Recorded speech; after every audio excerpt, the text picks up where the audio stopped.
Hindi raw maapektuhan ang mga criminal complaints na inihain sa mga dawit sa flood control scandal kaugnay sa umano'y planong pagbawi ng salaysay ng mga testigo ayon kay Senate President Pro Tempore Ping Lacson. Ito ay matapos mapaulat na plano umano ni dating Bulacan 1st District Engineering Office Chief Henry Alcantara na bawiin ang kanyang pahayag sa isang counter affidavit.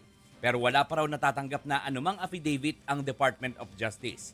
Para kay Lacson, ang mga testimonya ni Alcantara, gayon din ang kinadating DPWH Bulacan Assistant District Engineer Bryce Hernandez at JP Mendoza ay hindi mga stand-alone testimonies.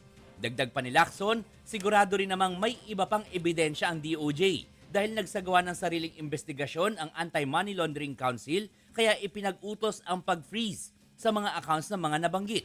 Pinunto rin ng senador na mayiging taliwas na ang pag-atras ng salaysay ni Alcantara lalo pat nagsauli na ito ng higit 181 million pesos bilang restitution sa umano'y illegal na kinita nito mula sa mga proyekto ng gobyerno.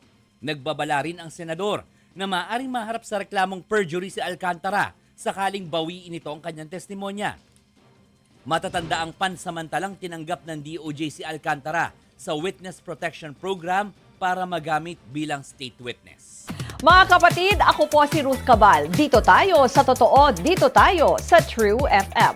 Mag-follow at mag-subscribe din po kayo sa aming social media accounts at True Network PH. Diyan po yan sa aming X na dating Twitter, sa FB, sa Instagram, sa YouTube, sa TikTok at sa mga podcast. At syempre, tutok din po kayo sa Signal True TV Channel 19.